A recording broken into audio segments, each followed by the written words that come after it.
बिस्मिल्लाहिर्रहमानिर्रहीम। अस्सलाम वालेकुम। उम्मीद है आप ठीक होंगे, खैरियत से होंगे। तैयब लोच आपकी खिदमत में फिर से हाजिर है जी। आज जो हम डिस्कस कर रहे हैं वो पाकिस्तान के सियासी मंजरनामे से जुड़ा हुआ एक अहम मामला है, और ख़ुसूसन आज जो है हम बलूचिस्तान में जो सियासी सूरत हाल इमर्ज हो रही है, जो हैपनिंग्स हो रही हैं, जो डेवलप हो रही है, उससे मुतल्लिक आज हम गुफ्तगू करेंगे। लेकिन मैं आपको बताता चलूँ कि सुन रहे हैं कि पाकिस्तान मुस्लिम लीग नून के जो कैद हैं नवाज शरीफ, उन्होंने बलूचिस्तान को फोकस किया हुआ है, और आज या कल तक वो बलूचिस्तान क्वेटा में उन्होंने जाना है। वहाँ पे अब सुना यही है, जो ख़बरें आ रही हैं कि बलूचिस्तान की सियासत में बड़ी हलचल जो है वो मच चुकी है, और ख़ासकर मुल्ला आज यानी कि मुल्ला फजल रहमान से भी टेलीफोनिक गुफ्तगू हुई इसकी नवाज शरीफ की, और वाज़ेह रहे कि ये पहली गुफ्तगू है जब से मियाँ साहब जो हैं वो यहाँ पे आए हैं। अब ये नहीं पता कि नवाज शरीफ इतना अरसा वतन आने के बाद जो है वो क्यों नहीं मौलाना साहब से रब्ता कर सके। मौलाना साहब उनके करीबी इत्तेहादी भी समझे जाते रहे, और फिर जो PDM बनी उसमें मौलाना फजल रहमान का एक लीडिंग किरदार था। लेकिन इसके बावजूद अब जब बलूचिस्तान का मामला आया है तो बलूचिस्तान के मामले पे जो है इनको शायद मौलाना साहब याद आ गए, क्योंकि मौलाना साहब की या जमीयत उलमा इस्लाम फ़े की जो है वो बलूचिस्तान में एक अच्छी जो है वो समझी जाती है, सियासत में उनका बहुत ज़्यादा रोल है, और शायद ये वजह हो सकती है।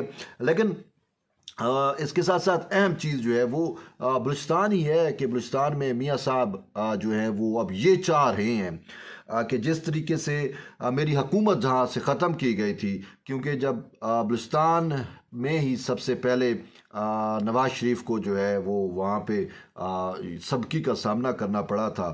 ख़ासकर आप देखें कि सेनेट इलेक्शन से कबल जो है वो उनकी हुकूमत जो है वो गिरा दी गई थी, और मियाँ साहब बड़े परेशान रहे उस दौरान में, और सारा उसका मलबा जो है वो साबिक सदर आसिफ अली जरदारी पे गिरा। और अब जब से बकौल PMLN के ही लीडरों के कि जब से सिलेक्शन कमेटी ने नवाज शरीफ की CV को एक्सेप्ट किया है, अब ये मैं नहीं कह रहा, ये ख़ुद जवेद लतीफ़ हैं PMLN के जो मरकज़ी लीडर हैं, उन्होंने वाज़े तौर के ऊपर कहा कि ये सिलेक्शन कमेटी जो है वो ये उन्होंने इल्ज़ाम दिया था कि पाकिस्तान पीपल्स पार्टी की CV रिजेक्ट कर चुकी है। तो इसका मतलब है कि CV जो है वो एक्सेप्ट हुई है PMLN की। और वैसे भी एक तासुर अब ये है, अखबारों में भी ख़बरें चली कि मियाँ साहब जो है वो बड़े परेशान हैं कि मुझे लाडला ना कहा जाए, क्योंकि लाडला लफ्ज़ हमारी जो सियासी डिक्शनरी है उसमें बड़ा बदनाम हो चुका है, और लाडला उसको कहते हैं जो एस्टेब्लिशमेंट का पिट्ठू हो, जो एस्टेब्लिशमेंट की गोद में हो। तो यूँ सिलेक्शन कमेटी तो वही एस्टेब्लिशमेंट ही है। तो मियाँ साहब सिलेक्शन कमेटी को जब से पसंद आए हैं या एस्टेब्लिशमेंट की गोद में गए हैं, ख़ासकर उन्होंने वोट को इज़्ज़त देने की बजाय जब से बूट को इज़्ज़त दी है, उसके बाद अवामी तासुर या अवाम ने उस पर एक टैग लगा दिया, एक लेबल लगा दिया वो लाडले का।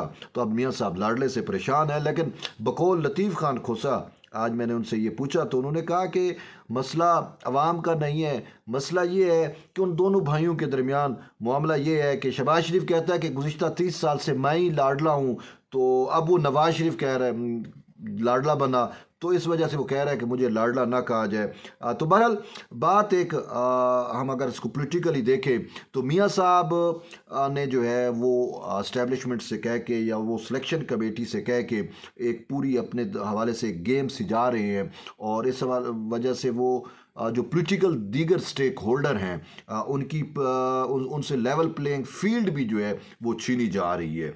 और इसी ज़ुमरे में चूँकि बलूचिस्तान जो है वो वहाँ पे एस्टेब्लिशमेंट की अपनी ही पार्टी बरसर-ए-इक़्तिदार रही गुज़िश्ता अदवार में, ख़ासकर ये जो साबका दौर हमने गुजारा है जिसे बलूचिस्तान अवामी पार्टी कहते हैं, और यही कहा जाता है कि बाप यानी बलूचिस्तान अवामी पार्टी जो है वो बाप की है, यानी कि सिलेक्शन कमेटी वालों की है।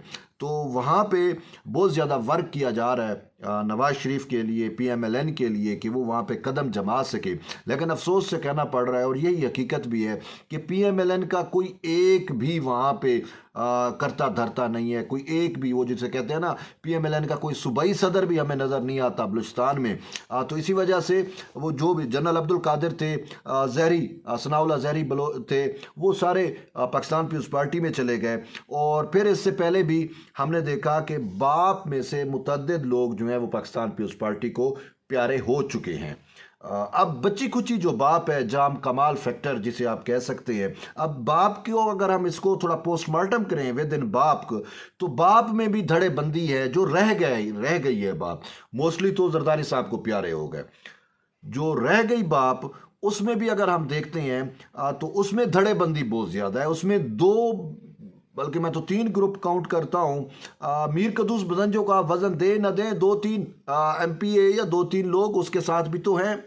अच्छा, वो और जाम कमाल का पड्डा था, वो आपके सामने हुआ। निगरान सेटअप जिस तरीके से कायम हुआ, डोमकी जिस तरीके से CM बनाया गया, ये सब कुछ अगर आपके सामने है, नहीं है तो फिर हम किसी और वीडियो में इसकी वजाहत करेंगे। तो उसके बाद मेन उसमें फैक्टर था सादिक संजरानी का, तो सादिक संजरानी को भी साइड पे किया गया। लेकिन बात यह है कि अब जाम कमाल की विश है या जाम कमाल का ग्रुप जो है उसको पहले प्रेशराइज किया जाता है कि आप PMLN में शमूलियत इख्तियार करें, ठीक है।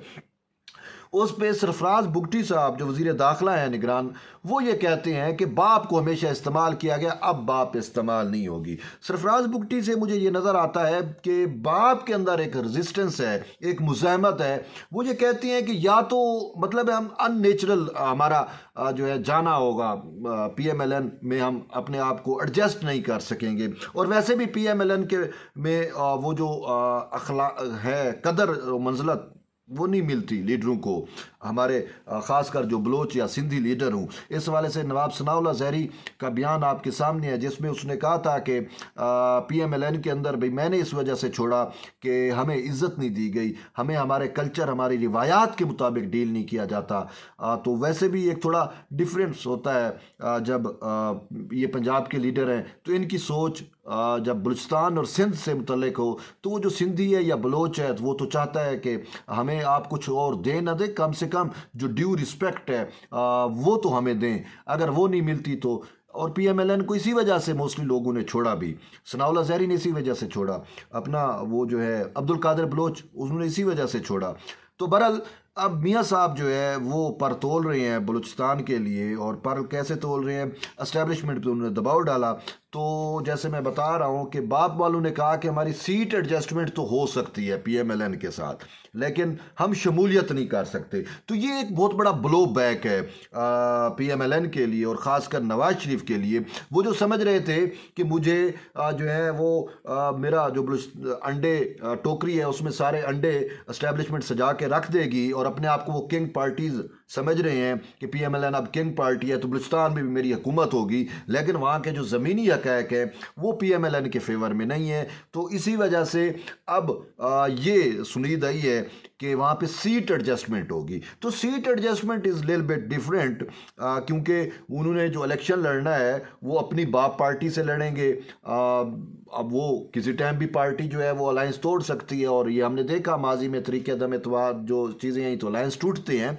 लेकिन जो विद इन पार्टी मेंबर होता है उस पर कुछ हदूद व कयूद हो जाती हैं कि वो पार्टी पॉलिसी के ख़िलाफ़ नहीं जाता या नहीं जा सकता। अगर वो पार्टी पॉलिसी के ख़िलाफ़ जाके किसी को वोट कास्ट करे, वोट डाले, तो उस पर फिर 63 वगैरह और ये चीज़ें उसका इतलाक़ हो जाता है। तो यूँ जो शख्स पार्टी के टिकट से इलेक्शन लड़ता है वो पार्टी पॉलिसी का, पार्लिमानी पार्टी पॉलिसी जो होती है उसकी जो वो होते हैं हिदायत होती हैं उसका पाबंद होता है। लेकिन जो अलाइंस होती हैं वो तो किसी टाइम भी टूट जाते हैं, और हर पॉलिटिकल पार्टी अपने मफाद देखती है।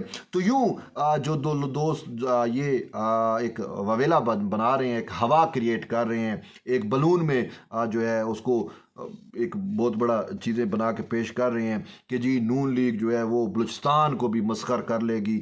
ऐसा नहीं है। बलूचिस्तान में तो उनको बेचारों को जो है वो अपने नुमाइंदे वो टिकट के लिए भी लोग नहीं मिल रहे, और बाप पे उनकी उम्मीदें थी तो बाप वालों ने जो है वो जाम कमाल को भी वाज़े पैगाम दे दिया, और उन्हीं को भी पैगाम दे दिया जो उनकी मालकी करते हैं, यानी सिलेक्शन कमेटी को भी कह दिया कि हम बाप के टिकट से तो इलेक्शन लड़ सकते हैं, लेकिन PMLN के या मुस्लिम लीग नून के टिकट से हम इलेक्शन नहीं लड़ सकते। तो ये एक बहुत बड़ा जो है वो एक ब्लो बैक है। देखते हैं अब मियाँ साहब क्वेटा जाते हैं तो वहाँ पे क्या सूरत हाल इमर्ज होती है। लेकिन इसका काउंटर भी हो रहा है। अब काउंटर क्या है, क्योंकि बलूचिस्तान में ख़ुद साबिक सदर आसिफ अली जरदारी बहुत ज़्यादा मुतहरक रहे हैं, और बहुत ज़्यादा बाप के लोग, सलीम खोसा हो गया जो अच्छा ज़हूर बुलेदी टाइप, अच्छा इसी तरीके से बहुत सारे जो हैं अगर मैं नाम गिनूं तो तकरीबन 10 से 11 एमपीए के करीब करीब लोग बनते हैं जो बाप पार्टी से जिनका ताल्लुक था वो आसिफ अली जरदारी साहब को जो है वो पहले ही प्यारे हो गए। तो अब बाकी बच्ची कुची जो बाप है 5-7 लोग ही शायद बामुश्किल ही बच गए होंगे, उनके साथ ये सीट एडजस्टमेंट करने चले हैं। तो इस हवाले से पाकिस्तान पीपल्स पार्टी ने भी फोकस कर लिया है बलूचिस्तान को। उनका जो योम तसीस का जलसा पहले मीनार पाकिस्तान में होना था तो वो अब क्वेटा मुंतकिल हो गया है। 2-4 रोज़ कबल जो है पाकिस्तान पीपल्स पार्टी के चेयरमैन बिलावल भुट्टो जरदारी ने बलूचिस्तान की पूरी क़ियादत के साथ मुशावरत की और उनको टास्क भी दे दिया। तो यूँ नवाज शरीफ अगर जाते भी हैं बलूचिस्तान में और अगर उनको कोई रत्ती भर कोई थोड़ी बहुत इस्टेब्लिशमेंट के ज़रिए उसी सिलेक्शन कमेटी के ज़रिए कोई कामयाबी मिलती भी है तो फिर उसका काउंटर जो है वो हमें पीपल्स पार्टी नज़र आ रही है कि पीपल्स पार्टी का वो जो जलसा होगा योम तसीस का 30 नवंबर को गालबन वो जलसा होना है तो वो काउंटर कर सकता है कि पूरी की पूरी नवाज शरीफ वहाँ पे जो गेम सजा के आएंगे या नवाज शरीफ के लिए सिलेक्शन कमेटी जो गेम सजाएगी वो उसको काउंटर हो सकता है। लेकिन एक चीज़ तो अब तय हो रही है कि खुद मियाँ साहब भी लाडले लव से परेशान हैं। अब क्या करें कि जब आप आवाम की सियासत करेंगे तो ये लाडले का वो आप पे स्टैंप नहीं लगेगा, टैग नहीं लगेगा। लेकिन जब आप सिलेक्शन कमेटी के इशारों के मुताबिक चलेंगे और अपने सियासत को उनके रहम करम पे डालेंगे तो फिर ये चीज़ें जो है वो आपका पीछा नहीं छोड़ेंगी। अब एक चीज़ जो मैं कहना चाह रहा हूँ कि ये जो सूरत हाल इमर्ज हो रही है सिर्फ बलूचिस्तान में नहीं बल्कि ओवरऑल पूरे पाकिस्तान में, तो मुझे तो ये नज़र आ रहा है कि ये जो इलेक्शन है ये इलेक्शन सिलेक्शन कमेटी वर्सेस आवाम के दरमियान हो रहे हैं और इसमें शायद कोई दो राय नहीं है। लेकिन इसमें अब ये देखना होगा क्योंकि मुझे स्टालिन का वो कोट याद आता है जिसमें वो कहते हैं कि वोट देने वालों से ज़्यादा वोट गिनने वाले अहमियत रखते हैं। तो अगर वोट गिनने वाले भारी पड़ गए तो वो जो वोट देने वाला मैंडेट है वो फिर कहीं दोबारा कहीं खो ना जाए, चोरी ना हो जाए, उस पर डकैती ना हो जाए। ये चीज़ इन चीज़ों का भी हमें ख्याल रखना होगा और जो कंसर्न लोग हैं और ख़ासकर जो अवामी सियासत के कायल हैं या जो अवामी सियासत कर रही हैं उनको इस हवाले से ज़रूर बांधना होगा।